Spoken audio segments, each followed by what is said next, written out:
I'm always intrigued by other people's early morning routines.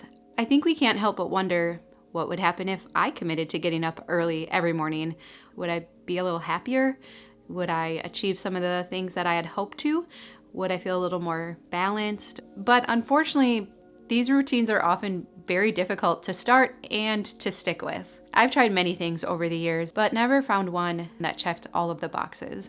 And it wasn't until I learned about the 5 a.m. Club that I found a routine that had the components that were most important to me, and also a routine that I actually look forward to each morning. And so Robin Sharma is the author of the 5 a.m. Club, and here's what he has to say about it. He says that if you stack your morning with the most important things, you'll enjoy increased energy, improved focus, and new levels of productivity as a result.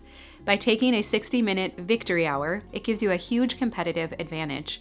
You are up at dawn. This makes you feel strong and in control of your day. Our brain chemistry is different early in the morning. The brain's prefrontal cortex, or that part of you that makes you worry or analyze things over and over, is temporarily shut down in the peaceful early hours. The tranquility at daybreak also has been shown to increase dopamine and serotonin, helping you feel energized and at peace. What an awesome way to start your day. Now here's how it works. The first 20 minutes of that first hour should consist of exercise. Help your body wake up and make your body sweat. Sweating decreases cortisol, the hormone responsible for stress and fear. Sweat also releases BDNF, the brain repairing neurotrophic factor, which speeds up the creation of new neural pathways and repairs brain cells. If you want to think quicker, make sure you get sweaty. The next 20-minute block should consist of reflection and meditation. The peace you find this early will make way for more inspiration than you thought possible. Make time to write these in your journal. Take the time to focus on what you want out of the day before you get distracted. The last 20 minutes is time to learn and improve yourself. Instead of spending time on entertainment or social media, spend time reading and learning. What do the most successful people in the world have in common? A love of learning. And so I'm going to share what this looks like for me, but I do want to let you know, I think there is one thing that we can do that will hugely improve your success rate. And it's not about wearing your gym clothes to sleep or setting stuff out the night before. There's something different that has made this so much easier for me to incorporate, and we'll talk about that this morning. And so I go to the basement to our treadmill to walk, and then I come up and sneak out to the kitchen to make coffee. Now here, because I want it to be quick so I can get to the other parts of the victory hour, I'm just using our Keurig, but I'll do the pour over a little bit later in the day.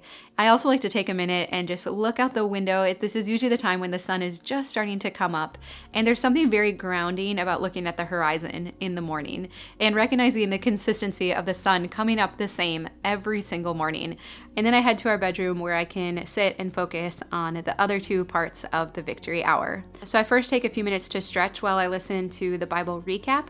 And I'm currently going through the New Testament plan. And so I listen to the daily podcast that goes along with it. It's anywhere from 6 to 9 minutes usually. And then I'll read the scripture passages that go with it too. And then after that, then I do take some time for learning, whether there's a book I want to read or a podcast that I want to listen to.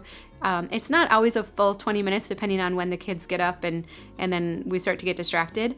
But I have really enjoyed having this time set aside every morning and enjoy this first hour of the day way more than I ever would have imagined. And so to start the day with 3 20-minute sessions of things that are actually all really important to me, it is amazing how then when that hour's done, I feel like I have gotten really some of the most important things done today, and the day can unfold however it will. But I do think there are 1 or 2 other key things that really made this pull together. And I think this is something you could easily have or do as well. So I want to share about that. But first, today's video is sponsored by Blinkist, which is where I heard about the 5 a.m. Club. I think I had heard about it a while back. You see it floating around the internet, but I had never taken the time to learn more about it. And so what did I do? I listened to the Blinks. And Blinkist is so cool because they take over 5,500 nonfiction books and they boil it down to blinks, or the key ideas from the book, so that you can listen to them or read them in about 15 minutes. And so one morning while I was walking on the treadmill, I listened to the Blinks for the 5 a.m. Club, and I'm like, wow, this is actually everything that I would hope for in a morning routine. Now, here's what else is really cool. Like we've been talking about, the victory hour is comprised of these 3 20-minute blocks. And so that self-improvement block, you can get through a whole book on Blinkist. And most of us want to be smarter, we want to be more interesting, we want to be more knowledgeable, and really for me, that comes from reading books. The problem is most of us don't have time to read full books. And so Blinkist is this magical tool that breaks it down so you could, in your 20-minute victory hour, you could get through a whole book every day if you wanted to. And now they also have Blinkist Connect, and so you can share your premium membership with another person. So it's like you're getting 2 memberships for one, and then you can share your favorite blinks and books. So scan the QR code or use the link down below to try out Blinkist for 7 days completely free. And then after the 7 days, you also get 25% off a premium membership. So I'm gonna put that link down below. And then because Blinkist recommended some other books on morning routines, I was listening to some other ones too.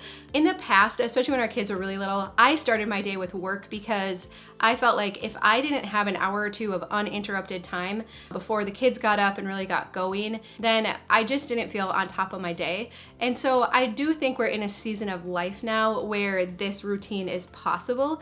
So even if you're not able to commit to a full hour, let's talk about a few adaptations I think you could make to this routine to make it fit for you. And so what I think makes it easier to get up early and to stick to a routine like this is actually that our bedroom is highly simplified. I feel like a highly simplified room is really conducive with trying to start new habits, especially habits that are kind of hard. And so whenever we try to commit to something new and the alarm goes off at 5 o'clock or 5:30 in my case, you have to believe that getting up is a better benefit to you than staying in your nice, warm, comfortable bed, especially when it's still kind of dark outside. And so that is difficult, right? But what's so interesting to me is that when our room is very simplified, it's not messy or cluttered up at all, I actually feel like it's easier to get out of bed and it's easier to commit to this new routine and to believe that I actually could stick to it. So when the alarm goes off, there's something about getting up into a clean bedroom where I know all of my stuff is set out and waiting for me that makes it so much easier. And there have been a few mornings where I've gotten up and I'm like, I just don't feel like it today. But I see my shoes and my AirPods, my water bottle sitting right there. And I'm like, even just go do 5 minutes or 10 minutes, even if you don't feel like doing the full 20 minutes. And what happens? I get down there and then I'm fine and I stick to it. But I do feel like there is something about a highly simplified room that does make it easier to commit to something new like this. Now, again, there are ways that you can adapt this to you. I was reading articles about this as well, and I came across one gal who said that for herself, she didn't like that it started with exercise. And that in and of itself made it so that she wasn't successful with it when she tried it. However, she went back and tried it again and she rearranged it so that she started first with the spiritual block, then the learning block, and then did the exercise. And then she said all of a sudden she was able to stick to it. And so I thought that was great to know that you can make changes to this however would fit with you and your lifestyle and your taste right now. I also think that if you can't commit to 20-minute blocks, what if you just did 5-minute blocks? Right now we're not in a season where I don't have to get up and get everyone out the door. Well, 2 days of the week we do when we have co-op, but I do have the luxury of having a little more time in the morning. What if you did 5 minutes? I still think it would be a really great way to start the day, even if you're only committing to 5 minutes of each of these blocks in the morning. Or what if you just picked one of them? I do think it was easier for me to fully adopt this because I had already been in the habit for the last over a year of getting up and reading my Bible right away in the morning. So I already had that ingrained. So then to add in the 20 minutes of exercise and then the 20 minutes of self-development wasn't that hard because I was building on a habit that I already had. And so I do think even just picking one of these to start in the mornings would be a great jumping off point as well. But honestly, if nothing else, the number one thing is not being on social media in the morning, which is hard because social media releases dopamine, which makes us feel good, right? So in the morning, we're looking for a dopamine hit and we're not thinking, oh, I know, I'll get that from exercise. I'll get that from reading my Bible, right?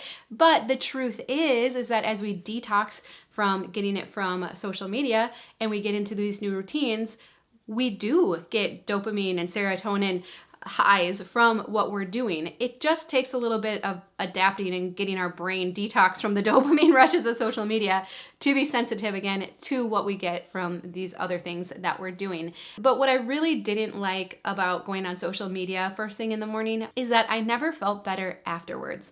it never made me feel more motivated or ready to start my day, and it definitely didn't make me feel better about myself. I feel like I was just at the whim of whatever it was I was going to get fed that morning from Instagram or Facebook or YouTube. And don't get me wrong, I think there's lots of wonderful content, and I'm very careful to like curate my feeds so I'm seeing positive stuff, but it still never was a good way to start my day. It felt wasteful. I generally didn't feel super good about myself afterwards, and I spent more time on it than I would want, and so then I felt behind the rest of the morning. I can't believe what a huge difference it's made starting my day in a different way, and how that actually really sets the tone for the rest of the day. But again, I'm not saying that that's easy, but I do think that it could be a habit worth trying to break if you notice that it's not always the best way to start your day as well.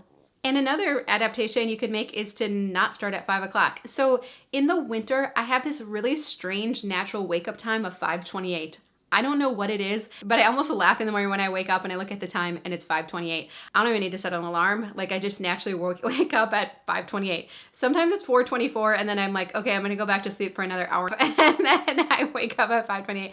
It is so strange. Like, I don't know, but I did try to get up at 5 to be the 5 a.m. club. It did not work. It just made me feel miserable. So I'm like, what if I just start my victory hour at 5:28? And so that's what I've been doing for many weeks now, and it feels so much better and so much more natural for me. Now, as the days start to get longer here in Minnesota, I do naturally start to wake up a little bit closer to 5. And so I'm just gonna roll with that. And there were a few mornings when I woke up and I'm like, oh wow, it's 6:20. And I was like, I probably just needed to sleep in a little bit longer. And then I do a shortened version of it, or I skip certain parts of it. And that's been totally fine too. I've still been able to get back into it the next day. So I do think there are some changes we can make to it to make it work for us in our current season of life. And so again, whenever I share things like this, I never want to be like, oh, look at me, I'm so cool, I get up at 5:28 or whatever. I just want to offer another way to start your day if what you're currently doing isn't successful. And of all of the morning routines that I've tried, this one is my favorite, hands down, and something that I could see continuing for a long time. Again, I really like that it incorporates really all the important parts of me besides family, right? But I get family as soon as I leave our bedroom, right? And so I really like that it incorporates 3 of the most important things to me. And a lot of mornings, Tom is up beside me working out and doing his reading and different things too. And so even though we don't really talk during those times, then it's been kind of nice to have someone else in the house doing that as well. And I should mention too, for tips for success, is that I go to bed early, but I've always been someone who goes to bed early, and we're kind of fortunate that we're still in the season with our kids. They're 8 through 13, where they don't stay up super late. And so I know for those of you who have kids, maybe they're like teenagers, like I hear from so many teenager parents, like, yeah, they don't want to start talking till 9 or 10:30 at night, right? And so again, this fits our current season of life right now. Might it have to change in the future? It might. And so I do try to go to bed early, which of course makes it easier to get up. I wouldn't stand a chance of getting up at 5:30 or whatever if I wasn't in bed by at least 10 o'clock every night. And so that took some discipline and not being on social media at night too. And so that was probably a big piece of it as well. But we're not cool. We don't stay out late most nights. So that's actually pretty easy for me.